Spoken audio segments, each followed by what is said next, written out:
Hello, everyone. A very warm welcome.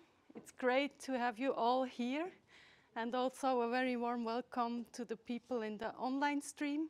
Great that you joined us.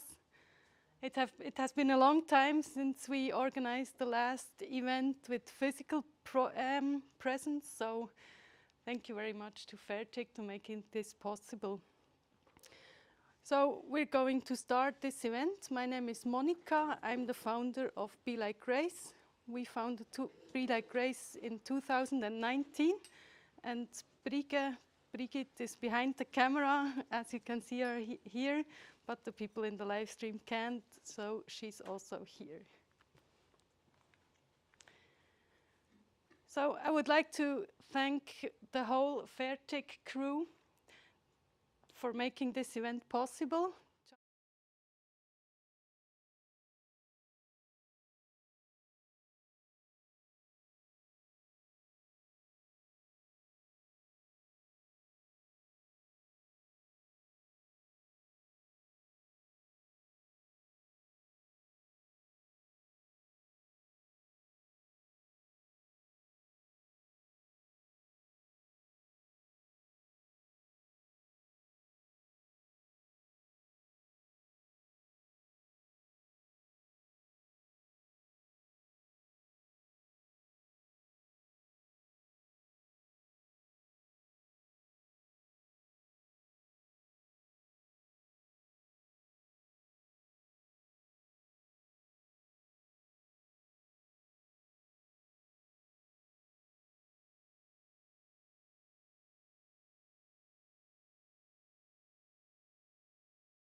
This network as a platform to exchange, to collaborate, and also to share ideas and experience.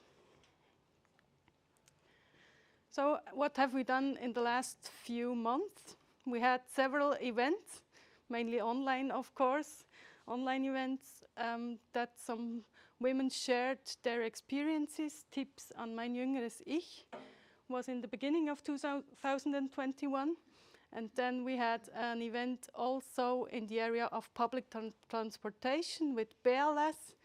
And the women there shared their current challenges in their working environment. And in October, we also were at the IB Hackathon, the local football team that organizes this hack every year. And we were also in the jury.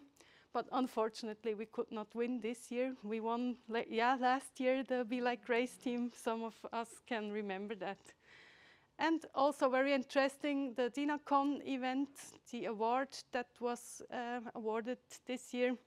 Also, Bridget is in the jury of this event. So, of course, you can also organize an event and host us at your event.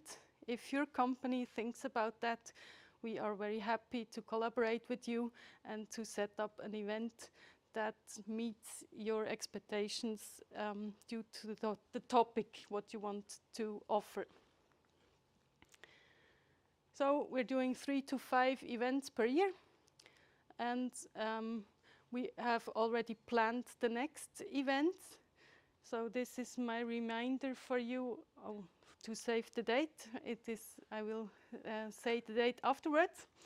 There are also other opportunities that you can use. For example, the newsletter. We have a broad community, mainly with women around Bern, but also due to COVID, of course, more international and national-wide within whole Switzerland. You can post your job offers that you have in your companies, Or, as I said already, you can host us on an event like this tonight. Or there are also tech challenges. If you are facing a certain tech challenge, you can get answers and solutions from our community. So this is the save the date slide. It's on June the 22nd, and it's also close to the main station of Bern. It's at APP, Unternehmensberatung, and also interesting people will share their knowledge from APP. We would be looking forward to seeing you again at this date, of course. So this is our team, Brigitte and me. We founded Be Like Grace, and we're happy to receive a line of your message of you or a phone call if you are interested in collaboration. So now I won't talk any longer because I'm very keen on knowing a little bit more about Fairtiq and also knowing about Mariska and Katerina. If you're sharing something tonight on social media, please use the hashtag role models for tonight. And I'm very happy to hand over to Sylvia from Fairtiq. She's responsible for HR and finance at Fairtiq. Thank you so much, Sylvia. Thank you. Mm-hmm.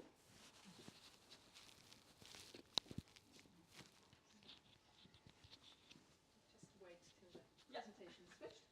There are a few presentations. So next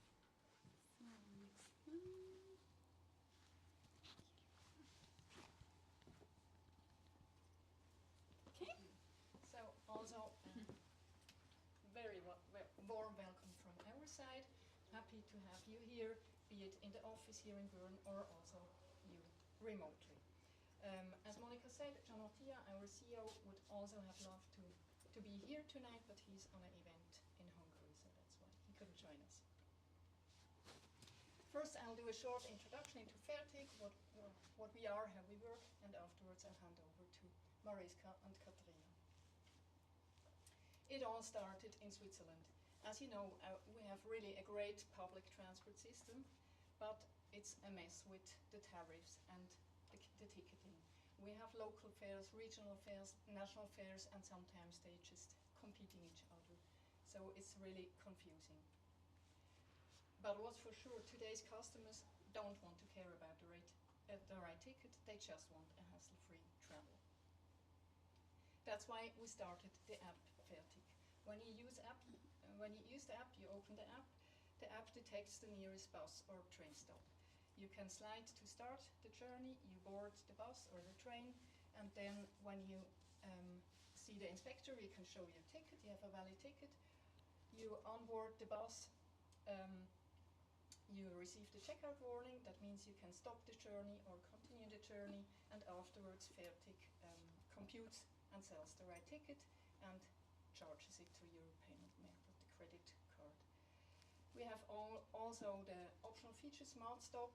That means it detects actually your stop of the journey. That means if the system detects that you're not traveling any longer, this window opens and then you have 15 minutes time either to continue the traveling or stop the journey immediately. If you don't do anything, Fairtiq will stop the journey after 15 minutes. So actually in this case you just have to check in and Fairtiq does anything else for you.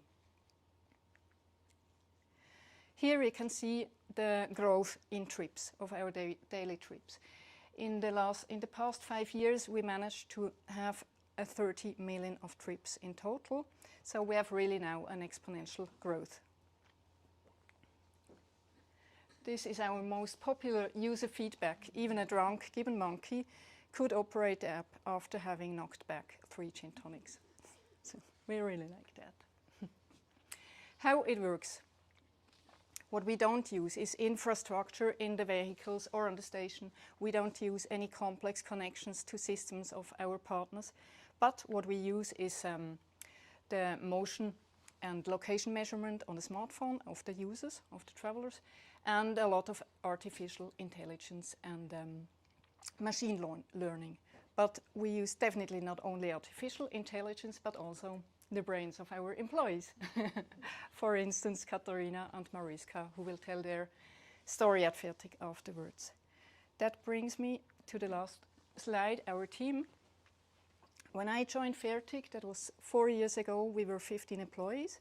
Today we have 100 employees from 20 nationalities. We have our headquarters here in Bern, as well as an office in Zurich, but we have also offices in several countries in Europe, as well as in Asia and North America. And yeah, now we can see why our company language is English with all these nationalities. Thank you very much for listening, and now I will hand over to Katerina and Mariska.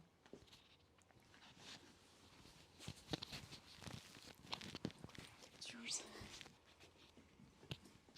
You have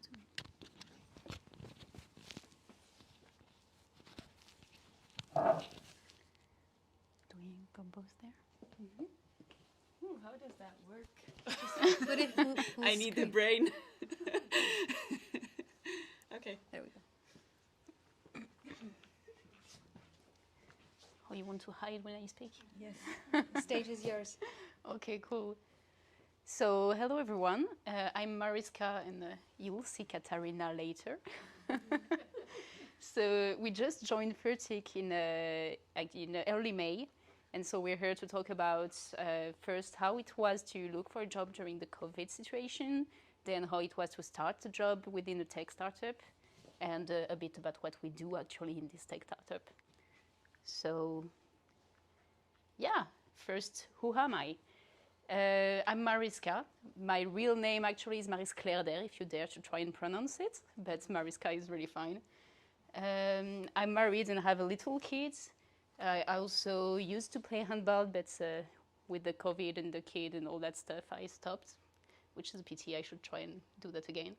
I do a lot of music, love to cook. I did engineering studies and then a PhD on optimization. And now I'm a developer at Herzlich, research engineer also. All right, so hello everyone. I echo the sentiment of being very happy to be here and having everyone around. It almost feels surreal during these times to actually be in contact with people. So my name is Katerina. I am originally from Albania and from Greece. I've been working at Fairtiq for the last 6 months, and when I don't work, I do some of these activities that you can see here. That's not an exhaustive list, but I like to read, I like to volunteer for film festivals, I like to go to cultural events in Geneva where I live, and I'm also married to a Spaniard, so you can imagine that I double as a translator as well for family events. So this little photo over there is me feeding a baby elephant. I felt bad that Mariska had a baby in her photo, so that's as close as I could come. So now, in terms of job hunting during the pandemic, well, you know very well how the world kind of collapsed during the last few months, well, years actually at this point, and we were kind of in the middle of it. So from my side, my experience was actually quite straightforward. I was not actively looking for a job when the pandemic started. I had already made up my mind that after 7 years of working at CERN in Geneva, I wanted to see something different, and I was specifically targeting startups. And in a sense, as I was saying, I was not actively looking for something. I had some alerts coming in, and at some point I saw Fairtiq and the job vacancy, and it drew my attention, and I clicked on it, and then I started like creeping into all of their social media and checking out whatever I could find online. And I applied, and then a few months later I heard from Sandra, sitting there behind everyone, and the procedure started. There were a few interviews, an exercise as well about the UX design exercise, and it all ended very well. As you can imagine, well, Captain Obvious. So yeah, I'm here today after 7 months, and if I've learned anything during the job hunting experience is the following.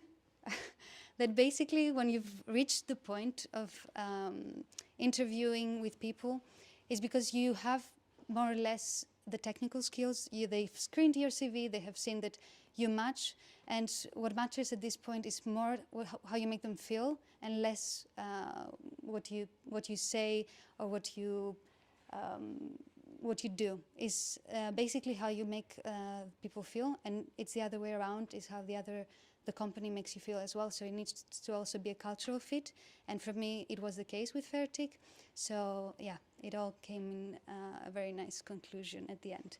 And how about you, Mariska? Okay, so my story with COVID is a bit messier than Katerina's story, actually a lot messier. For me, 2020 was a crazy year.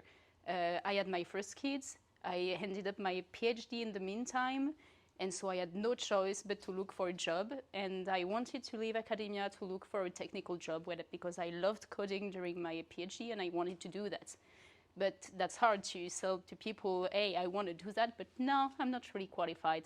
Just did it a lot, but not really qualified. So it was a really stressful time, and I looked a lot for a job, but I had hard constraints. I live in Neuchâtel. It's not the fancier city for coders, you know. Zurich is a bit far away. I wanted to have some flexibility with times and locations. Yeah, I don't know if any of you had kids, but it's good to be able to work remotely, to not have fixed hours, all that kind of stuff. And so, yeah, this was really stressful. I applied for a lot of jobs. I did, maybe interviews with 3 or 4 companies. And the only one I had really a nice experience with the first people I had the interview with was Fairtiq. I had 3 other companies interviews. One, they were asking me all along, yeah, do you have a daycare? Are you sure you're gonna be able to do the hours? All that kind of stuff. And like, okay, I don't want to work for you. And I put that I had a kid on my CV, so that should have occurred to them that it's going to be a break point. And I really had a nice feeling with Fairtiq. But it was for a software engineering position at the time. I cracked the 2 first interviews. I studied a lot for them, but I failed the 3rd one. And so I wasn't the one that got the job. So I was really disappointed. I remember using the app for the 2 last 2 months afterwards, like, shit, I love their application, but I'm not able to work for them. That's a pity. And they called me back 2 months afterwards. Was not the best time because I had to have a surgery, and so get messy a little bit again. I had a throat surgery, and in the last interview I barely talked. But it went well, and finally I had the job, research engineer, which is actually a way better job than the one I applied for me, actually. And so I couldn't be happier. So if I have just one quote that I could tell here, okay, the beginning, life is like a math equation. It's just because I love math, don't care. But the second one is really important. In order to gain the most, you have to learn how to convert the negatives to the positives. And it's mainly like the negatives, you know, if you keep on waiting and work for them, positive is going to happen anyway. So that's for my COVID story. And now for the startup experience. So if you guessed a little bit, my startup experience started a little bit messy too. The very first week I worked at Fairtiq, I was in quarantine with my husband and my kid. Can you imagine having half of your meetings with the kid on your laps? And I felt like, oh my God, it's really not the first impression I want to make on people. I hate this, it's like the worst. And it actually went really well. I loved working from home. The picture on the left is my view. So if you want to go to Neuchâtel, there are really, really beautiful hikes there. The picture on the right, is my cat also that loves working with me. And it was a really nice feeling. I was working from home. I was comfortable. People were really nice. We had a lot of meetings. We met the CEO. I think in the first week we took time to just meet us and, okay, if you have questions, you want to know more about the company, just tell us. People were really welcoming of me and my kid on the laps. I even had another one that had his kid during the meeting, and they were like, "Oh, like new coders, it's really fun. Welcome." And yeah, it was really, really nice experience, and even nicer than I thought. I was really afraid that everything being remote would make it less personal, and having personal life and professional life mixed together will make everything crash, to be honest. And it was actually the other way around. It makes us more connect with people and learning the stack and all that stuff, really a nice time. What about you, Katerina? Well, first of all, if you go back to the previous slide. Oh yeah, sorry. That's fine. Mariska, I pressed without That's fine. wanting. she works remotely, but she doesn't work alone. Every meeting I had with Mariska, this cut right here has been like front stage, like always. So she's not an working easy cut. alone, I can tell you that. So from my side, it was also a little bit intense starting here in Fairtiq. I had a lot to learn within the first few weeks as I was filling in for someone who was going to leave soon and someone else who was going to leave a little bit later as well. So there was a lot of catching up to do, a lot of things to learn, and at the same time, I'm part of a few different teams, so in a sense, I get to see a lot of things. I get to contribute into many different aspects of the company. But yeah, as I said, it was rather intense, and it takes a lot of time organization and planning to be able to fulfill all the responsibilities. Grandpa passed away. And the reason I'm there is after the funeral and everything that I managed to go to, I stayed there for a few days, and I worked from the lobby of the hotel because the internet connection there was better and everything. And it's just something that goes to show that I wouldn't have been able to attend my grandma's funeral if it wasn't for working for a company that allows for remote work. That to me, it's something of immeasurable value, as you can imagine. And within the first 4 months, I think I worked from 3 different countries. And it wasn't on purpose. It was because I was, traveling the world, enjoying COVID. But it's because of how life happens sometimes. And the fact that being able to work remotely is on offer, and it's a standard in Fairtiq. It's something that is extremely valuable, and to me, thinking about it now, it would be a deal breaker going away from it. So this is pretty much how I joined Fairtiq. Still, it's 7 months in. We're still experiencing the startup life, let's say. And this is all of us up there during a Team Week activity that happened in August. So the entire company came together after a year of not having seen anyone. It was here in Switzerland. Even colleagues from Portugal and India came, and we all hiked up the top of Wittenberg. No. Yes, thank you. That's not my strong suit. Names are not my strong suit. But yeah, that's pretty much sums up my experience joining Fairtiq so far. And then I will pass on the baton to Mariska to talk about what a research engineer does. Yeah, so now that we presented a little bit with our story, I think it might be interesting in what we actually do at Fairtiq. When I was looking for a job, I remember I was looking over their whole website. I browsed, I think, every single page. And there is one video that really struck me. You had a girl explaining that for an application to have that level of simplicity, you must have a lot of brains and a lot of complexity behind it. And I was like, oh, that's a really interesting point of view. I'd like to see what is the complexity. And for my part, the complexity is I have to, from the GPS location of a user, try and find out what was his actual journey. And for that, we use 2 main tools. The first one would be machine learning. We try and detect when the user is walking, when he's in this car, or when he's really in a train and a bus, to only make him pay for the actual public transport he took. And then afterwards, we have another part where from the public transport parts we identified, we try and find in our database which is the one that corresponds the most at which time, and finally that would make us be able to make him pay the right price. And that's not always easy. This is one of my journeys, and you can see you have GPS location are more or less accurate, sometimes jumps, sometimes not really the same. The database is the same. It comes from our partners, so sometimes it's not perfectly precise. You have to contact them to update them enough. So you have a lot of complexity that can come with this problem. I'm happy to talk about it later if you want to have more questions. What do you do in this company, Katerina? Well, let me tell you, Mariska. So, as you might have guessed, I'm a UX designer. Well, since I mentioned it earlier.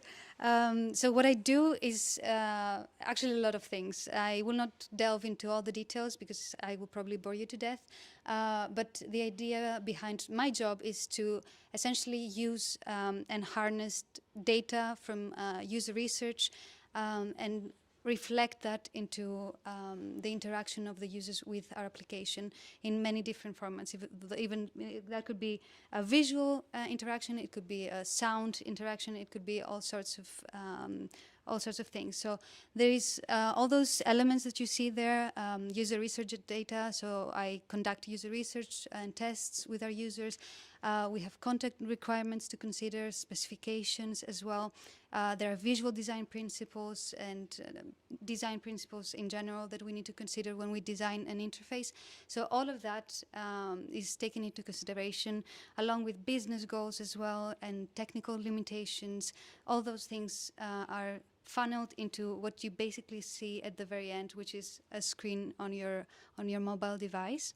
So essentially what I do is gather all this information and reflect that onto a specific screen and flow of interactions in a way. So this is more or less my job. So if I've done my job correctly, you should all be happy and you shouldn't notice that I have done my job. And if something was wrong, you usually see that. Yeah, I'm sure you have experiences from the digital realm as well as the physical one, that when something is badly designed, that's when you actually notice it. And when something is well designed, it's just natural and it doesn't even register in a way. So my goal at the end of the day is to make the user interaction of Fairtiq apps as intuitive and delightful as we can possibly make it, considering all these aspects. And this concludes our presentation. And we thank you all very much for being here. Mariska, share the stage with me for a second. Yeah. Thank you very much. Anything you want to ask us and any comments you might have, we are more than happy to have them.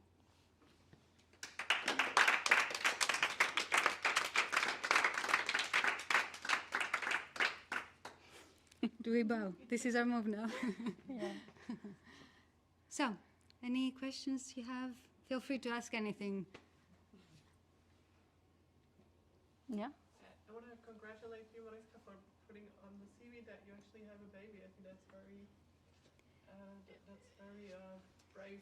Thank you. To be honest, it's like I did it first because I was okay. It's a part of my life, and I showed my CV to a lot of friends, and almost all of them told me to remove it. And I thought, if someone refused me for that, I don't want to work for him because my life is going to be hell. So, okay, I probably had way less job opportunities for that, but it's not job opportunities that I really wanted. So was your experience actually getting discriminated a bit because of that? Or? You cannot tell when it's on the survey because you just got rejected, and could be for many other reasons. But yeah, that's sure that it makes a difference. But it can also make a difference in the other way around, if the person has a kid and say, okay, maybe she knows how to balance things, and you have different skills for this, So, and you have a lot of mothers and fathers in Fairtiq actually, so it was a nice experience so far. Even my research, the research lead, he has his kid for a whole meeting in the baby carrier. And he was like, okay, the meeting cannot last more than 45 minutes because he's going to wake up afterwards. And seeing that, I was like, okay, I'm in the right place, But thank you. All right. If there aren't any questions, I guess we'll pass the mic to you.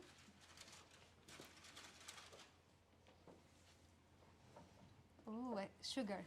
Sugar is coming our way. So thank you very much, Mariska and Katerina. There were no questions in the chat yet, maybe a little later. And I wanted to say thank you for sharing this journey with us. It was very interesting, and it's great that we can be here and discuss a little bit afterwards, I think, with a glass of wine. Of course, you have to organize yourself at home, but thank you so much. There's a little sugar thing for you.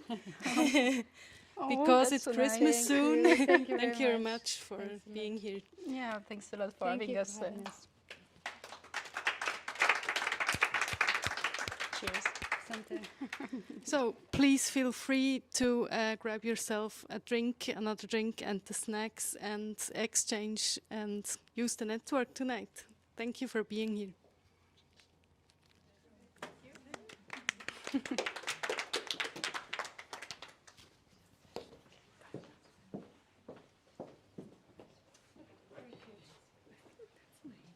That's not ours. We put there.